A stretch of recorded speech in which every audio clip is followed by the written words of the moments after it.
My name is David, and never in a million years did I think I'd end up barricading someone inside my own garage. But when your neighborhood HOA president behaves like she's running a miniature dictatorship, sometimes you have to improvise. It all started at exactly 6:12 a.m. I was still half asleep when I heard the low rumble of engines pulling into my driveway. Groggy, I peeked out of my bedroom window and froze in disbelief as two beige Ford F-150 trucks brazenly rolled right into my open garage. Both bore magnetic decals that read HOA Enforcement Unit, which looked about as official as a crayon-scribbled sheriff badge. The first truck had a yapping chihuahua perched on the dashboard, decked out in a reflective vest like it was commanding a canine SWAT team.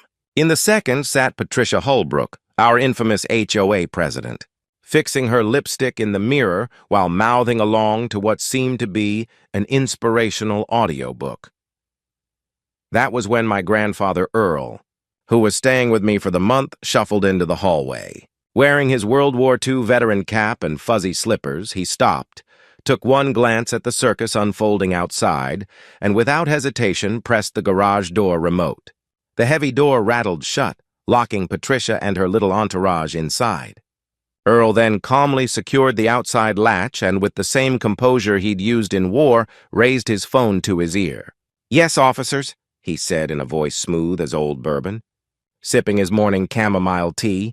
"We've got ourselves a hostage situation at 4729 Maple Ridge Drive. Entirely voluntary, I assure you." Let me backtrack a little. 6 months earlier, I'd moved into Pine Valley Estates. The realtor promised a quiet neighborhood with what she described as an optional HOA. That sounded perfect. I was a software developer working from home, and all I wanted was peace for coding and tinkering with my side hobby of building custom mechanical keyboards. The property even had a wide backyard, where I envisioned a small greenhouse to grow heirloom tomatoes. The HOA truly was optional at the time, but Patricia Holbrook never got that memo. Patricia ran around with the zeal of someone who'd discovered true crime podcasts and decided she was destined to solve crimes that didn't exist. Permanently glued to a Bluetooth headset, armed with a clipboard decorated in glitter letters spelling Compliance Crusader, she'd roped about half the neighborhood into her association. When I politely declined, I became public enemy number one. In her weekly newsletter, she branded me a rogue element threatening community standards, which was ridiculous, because my house was immaculate. My lawn was trimmed, my flower beds neatly kept, and I'd even planted native wildflowers to help pollinators.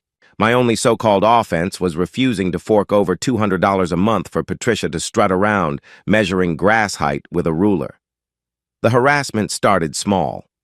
Anonymous notes taped to my door accused me of having a non-regulation mailbox, even though mine was identical to everyone else's. Then came the drone surveillance. Patricia's teenage son, Brandon, flew it in exchange for gaming gift cards. That drone would hover right outside my home office window mid-conference call, making it look like I lived under an airport flight path. Soon after came the text chain ambushes. Somehow Patricia had gotten my number and added me to the Pine Valley HOA Updates group chat. She'd post grainy, zoomed-in photos of my property with red circles highlighting fake violations. One text pointed out that my garden hose was coiled counterclockwise. Another circled a single fallen leaf on my driveway at 7:03 a.m. with the caption, "Some neighbors respect community standards." It only escalated. At one point, she accused my friends of excessive vehicle diversity because they drove different colored cars. She even stood in my driveway with a painter's color wheel, insisting that guest vehicles should stick to earth tones to maintain the neighborhood palette. I tried to keep my cool. When she complained about my greenhouse plans under a made-up shadow ordinance, I simply showed her my city-approved permits. When she measured the distance between my trash cans and the curb with a yardstick, I waved cheerfully from the window. But then things turned serious. My garage door suddenly stopped locking properly. I figured it was just wear and tear and put off fixing it. That small oversight would turn out to be my mistake, which brings us back to that fateful morning. There was Patricia parked in my garage like it was her personal office. Her trucks filled the space. and she had even unfolded a table stacked with laminated HOA bylaws, a portable printer, and what looked suspiciously like a mobile command center. She sipped kombucha from a mason jar bedazzled with HOA President, as if she were preparing to wage battle. I threw on my robe, stormed out to the garage, and found the side door locked from the inside. Through the small window, I saw Patricia arranging paperwork like a general plotting a siege. "Patricia," I called firmly, trying to keep my temper in check, "you need to leave my property immediately." She glanced up with a frosty smile and sang back, "Oh, David, perfect timing. This garage is now under provisional HOA jurisdiction pending your compliance review. Section 14C of the Emergency Annex covers it. I can print it out for you once I'm done setting up." "There is no emergency annex," I snapped. "You're trespassing. Get out now or I'll call the police." Patricia laughed, the smug kind of laugh from someone who's never faced real pushback. "The police? Sweetheart, I have excellent ties with local law enforcement. Officer Jenkins bought cookies from my daughter's troop just last week. Besides, this is official HOA business. You can't call the cops on community improvement." That was when Grandpa Earl stepped up beside me, having listened quietly the whole time. Earl had survived Korea, plus what he called 2 HOA wars down in Florida retirement communities. He knew a petty tyrant when he saw one. His eyes sparkled with mischief as he whispered, "David, go fix yourself some breakfast. I'll take it from here." Before I could object, Earl pressed the button on his key fob. The garage door rattled down, sealing Patricia. Her assistant Keith, who I only then noticed was dozing in the passenger seat, and the Chihuahua. "Lieutenant Snuffles inside, Grandpa," I hissed nervously. "We can't just trap her in there." "We're not trapping her," Earl corrected with calm authority. "We're protecting our property from intruders who refuse to leave. Big difference. She's free to walk out the same way she came in. She just won't be taking the whole garage with her." Then, with the ease of a man ordering takeout, Earl pulled out his phone, dialed 911, and said, "Yes, hello, officers?" "This is Earl Morrison," my grandfather said in his steady, gravelly voice, "at 4729 Maple Ridge Drive, Pine Valley Estates. We've got a situation that requires immediate police attention. 2 individuals broke into my grandson's garage with their vehicles and are refusing to leave. They're claiming authority they don't actually have, and are attempting to establish some kind of headquarters on private property." From inside the garage, Patricia's muffled shouting rose above the pounding of her fists against the steel door. She was yelling about illegal imprisonment and HOA protocols, but the words came through distorted and faint, like a distant radio signal. "That's right, officer," Earl continued calmly, his tone smooth as if he were ordering breakfast. "They're contained inside the garage for now, for their safety as well as ours. We felt threatened by their aggressive trespassing and didn't want the situation to escalate further. Yes, we'll wait right here for your arrival. Thank you kindly." He ended the call and, without missing a beat, handed me one of the folding lawn chairs from the porch. "Might as well settle in," he said, lowering himself comfortably into his own seat and pulling out a small bag of honey-roasted peanuts from his pocket. In my experience, it usually takes about 15 minutes for reality to start sinking in with folks like this. Sure enough, the change came quickly. Patricia's tone shifted audibly. What began as imperious, barked demands soon softened into pleading negotiations. The pounding grew weaker, replaced by desperate knocks. Through the narrow window, I caught sight of her scrolling furiously on her phone, no doubt digging through every clause of the HOA bylaws in search of some flimsy justification for breaking and entering. The police arrived in just 12 minutes. 2 cruisers pulling into the cul-de-sac with their lights flashing but sirens off. The sight drew half the neighborhood out of their homes, steaming coffee mugs in hand, eyes gleaming with anticipation. Pine Valley hadn't seen this much excitement since the Hendersons' giant inflatable Santa went up in flames last Christmas Eve. 2 officers stepped out. Officer Chen, tall and methodical, and Officer Ramirez, stockier, with a steady presence. They approached us with that professional mix of caution and curiosity, clearly trying to piece together why 2 trucks were wedged inside my garage. Earl and I calmly explained the situation, walking them through the harassment Patricia had been escalating for months. We showed them the texts, the zoomed-in photos she had spammed me with, and most importantly, the doorbell camera footage.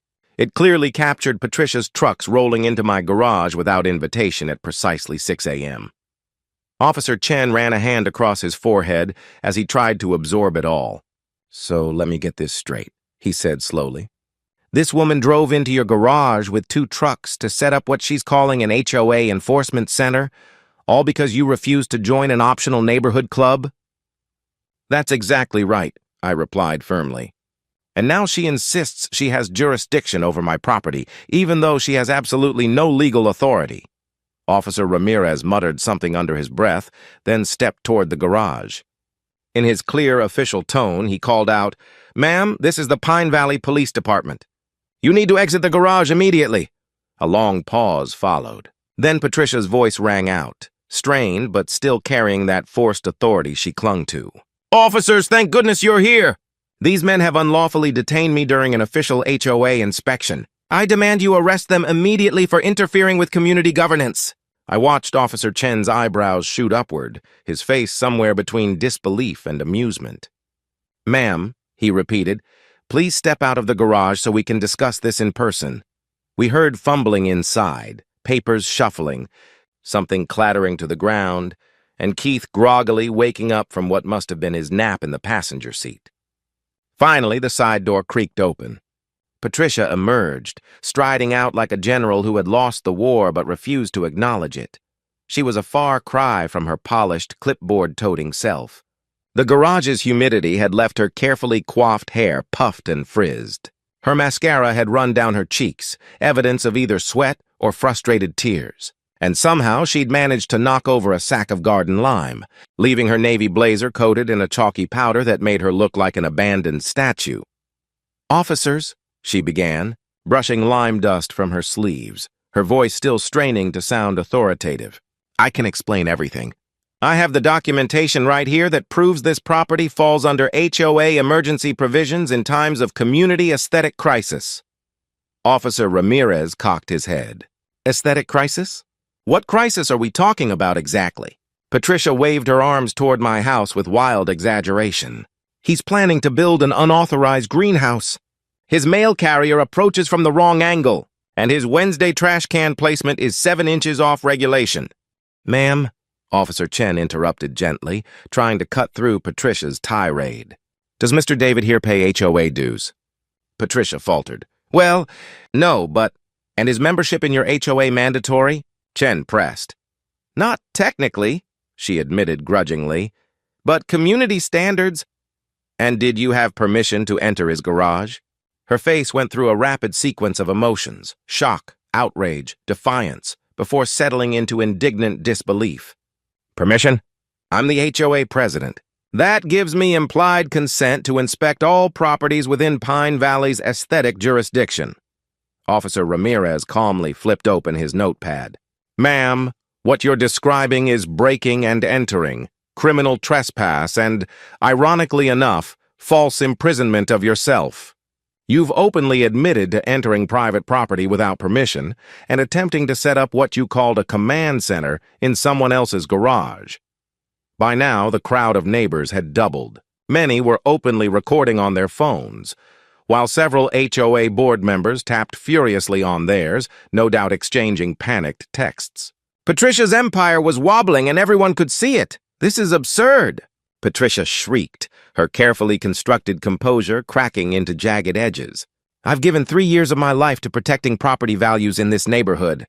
I've measured grass height in the pouring rain. I've color-coded violation notices. I even created a 37-page manual on appropriate seasonal wreaths." Keith, stumbling out of the garage behind her, looked disoriented and embarrassed. "Patricia has the community's best interests at heart," he mumbled weakly.